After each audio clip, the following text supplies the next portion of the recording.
Tu fais ça comment? Cheval. Ah, je pensais que tu faisais de l'équitation. Ouais. Non, je fais du cheval. Ah d'accord, ok. Cool. Attends. Yo, c'est sérieux, c'est bien dans ce nouvel épisode du coup de fil. Je suis vraiment désolé, j'étais dans une discussion. Parce que ça ressemblait vachement à une discussion. Mais est-ce que ça en était vraiment une? Est-ce que genre j'étais pas dans mon monde et lui il était dans le sien? Est-ce que nos réalités sont vraiment croisées? Est-ce que mon esprit a vraiment un impact sur le monde extérieur? Est-ce que genre, là j'ai la sensation de lever ma main, mais c'est vraiment moi qui le fais? En tout cas, c'est les questions que se posait un certain philosophe. Aujourd'hui, on va parler de la monade de Leibniz. Le coup de fil. Baka, baka, baka. L'une des questions les plus récurrentes en philosophie, c'est celle de la métaphysique. Pardon.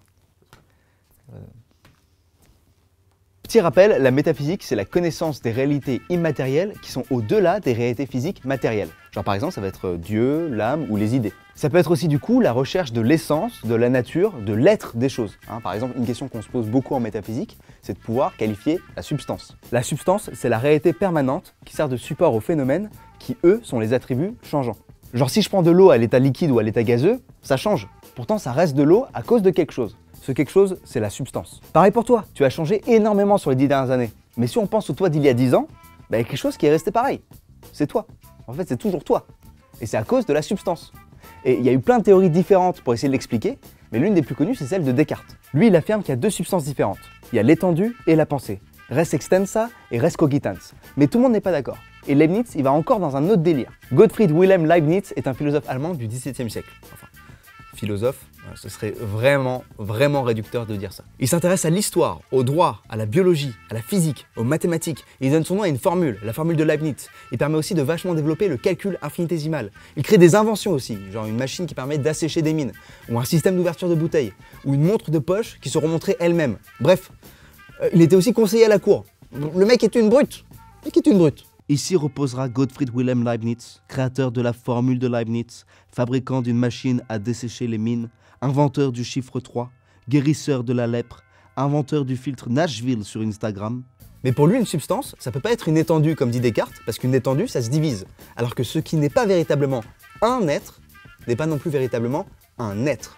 Pourquoi? Parce qu'au fond, la substance, c'est ce qui s'oppose au non-être. Et seul peut résister au non-être ce qui est indécomposable. Genre si t'as un corps et que tu le décomposes, t'auras un bras, une jambe, etc.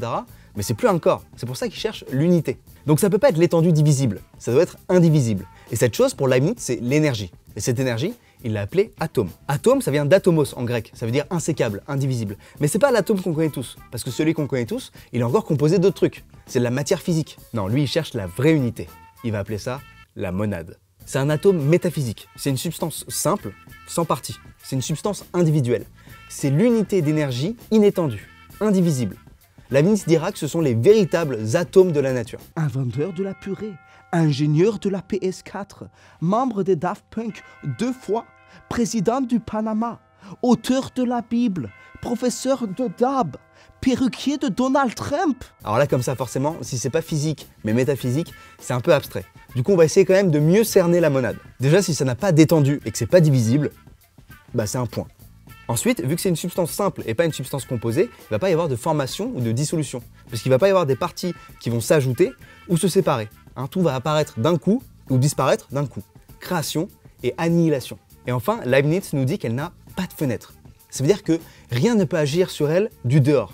Tout se passe à l'intérieur d'elle-même. Alors là, ça devient un peu compliqué à concevoir, mais on peut trouver une analogie. C'est celle de la conscience. Une conscience, pas un cerveau. Juste une conscience. Alors pareil, c'est inétendu. Ensuite, c'est indivisible. Sauf quand t'es schizo, non? Non, ça c'est une maladie de la conscience. C'est pas la conscience en tant que telle. Et de la même façon, chaque conscience est sans fenêtre. C'est-à-dire qu'on ne peut agir sur la conscience du dehors. Tout se passe dedans. Quand tu perçois du rouge, ça se passe dans ta conscience. Si on ouvre ton nerf optique, on va pas trouver de rouge. Les phénomènes de la conscience viennent du dedans. Genre là, je vous parle, ça fait des ondes sonores, ça parvient à votre appareil auditif, et c'est vous qui l'interprétez. Ça vient du dedans en fait. Tout se passe en elle, à l'intérieur, comme les monades. Limonade de Leibniz. Limonade de Leibniz. Limonade, limonade, limonade de Leibniz. Limonade de Leibniz, la meilleure des limonades. Ça fait psh quand tu l'ouvres et quand t'en bois. Oui, parce que les monades aussi perçoivent. Elles ont une perception du monde qui les entoure.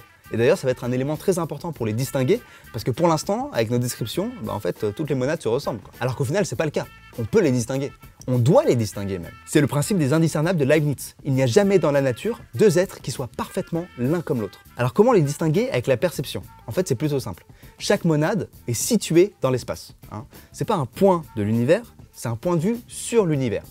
C'est-à-dire que, suivant le lieu où elle va voir l'univers avec un angle différent. Sa situation fait partie de son essence. C'est-à-dire qu'elle se définit aussi par sa situation. Et cette perception, c'est même ce qui va permettre de mettre en place un système de hiérarchie entre les monades. En fait, c'est simple. Non, vraiment. Là, ça devient un peu plus simple. Leibniz, c'est un homme de continuité. En maths, il a vachement travaillé avec la notion d'infini. Pour lui, tout est continuité. La nature est continuité, ça ne peut pas être autrement. Et c'est pareil avec nos perceptions. Tu as une perception inégale des choses. Pour Leibniz, tu as les grandes perceptions et tu as les petites perceptions qui sont plus confuses et qui permettent d'assurer une certaine continuité. Par exemple, pour lui, quand tu dors, tu as plein de petites perceptions et tu t'en rends pas compte. Et c'est ça qui permet d'assurer la continuité entre ce que tu es en allant te coucher et ce que tu es le matin en te réveillant. Ou bien alors quand tu marches vers la mer, tu n'entends pas le bruit des vagues, puis tu les entends. C'est parce que pour lui, en fait, les petites perceptions, donc les gouttes, etc., se sont additionnées jusqu'à franchir le seuil d'une grande perception. Donc tu l'as entendu. Tout est continu. C'est cette différence de degré de perception qui va permettre de hiérarchiser les monades. Il y a d'abord le plus bas niveau, c'est celui de la monade simple. C'est celle qui va n'avoir que des petites perceptions. C'est par exemple le niveau végétal. Ensuite, il y a des monades capables de perception plus claire et de mémoire. C'est la monade animale, que Leibniz va appeler âme. Et il y a un troisième niveau, c'est celui où les monades vont avoir une conscience réfléchie de leur perception. C'est l'esprit. C'est le cas des monades humaines. Non, non, non à la hiérarchisation. Humaine, animale, végétale, les monades sont égales. Mais cette perception de la monade, elle n'est pas passive. La monade, elle s'efforce d'avoir une perception plus claire et plus distincte de l'univers. Je vous rappelle que c'est une énergie. Et cette impulsion intérieure, ça s'appelle l'appétition. Et ça se signe pas. Donc vous pouvez retenir que la monade, c'est une substance qui est simple, inétendue, indivisible, active, sans fenêtre et qui est douée d'appétition et de perception. Mais il y a malgré tout une question qui se pose, une question basique. Bon, maintenant je peux vous le dire, je suis une monade. Pas mon corps, moi. Je suis une monade.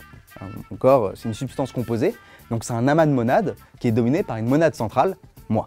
Mais ce qui est difficile à comprendre, c'est comment mon corps et moi, on marche si bien ensemble, alors que les monades, c'est sans fenêtre, et donc il n'y a pas d'interaction entre elles. Pour essayer de résoudre ce problème, Leibniz va imaginer deux horloges qui indiquent exactement, très précisément, tout le temps, la même heure. Et pour lui, ça peut s'expliquer de trois manières. Ou bien les deux horloges s'influencent mutuellement, ou bien il y a un système qui passe d'une horloge à l'autre pour régler un petit décalage qui pourrait se faire. Ou bien les deux horloges ont été réglées extrêmement minutieusement dès le départ. Leibniz penche pour la troisième hypothèse, en sous-entendant que c'est Dieu qui a fait ce réglage. Un petit peu comme un chef d'orchestre qui donne des indications à ses musiciens. En fait, l'indépendance des monades est garantie par leur dépendance à Dieu. C'est la scène du début. Si deux hommes croient communiquer, c'est parce que Dieu trouve en chaque monade les raisons qui l'obligent à s'adapter à l'autre. C'est ce qu'on appelle l'harmonie préétablie. Préétablie donc par Dieu, la monade des monades. Si t'es ravi d'apprendre que t'es une monade, ça me fait plaisir. N'hésite pas à passer le coup de fil à un ami et à t'abonner si c'est pas déjà fait. On se revoit très prochainement pour une prochaine vidéo. Je vous envoie du love et de la peace. Yallah. J'espère que cette vidéo vous aura plu. Elle est vachement plus complexe que beaucoup d'autres. De toute façon, dès qu'on touche au philosophe allemand, c'est un peu compliqué. Donc il y a pas mal de choses dont j'ai pas parlé par rapport à Leibniz.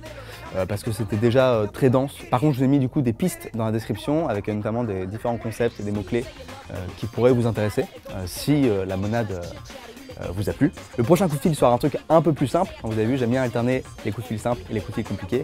Donc sur le prochain coup de fil, ce sera un peu plus détente. En tout cas, merci pour vos retours sur la dernière vidéo. Ça me fait vachement plaisir. Ça me fait plaisir. Vraiment. N'hésitez pas à me suivre sur Facebook, Twitter et Snapchat. Et un énorme merci pour les tipeurs qui continuent de soutenir le projet, ça me fait vachement plaisir. Merci beaucoup, encore une fois. Ciao!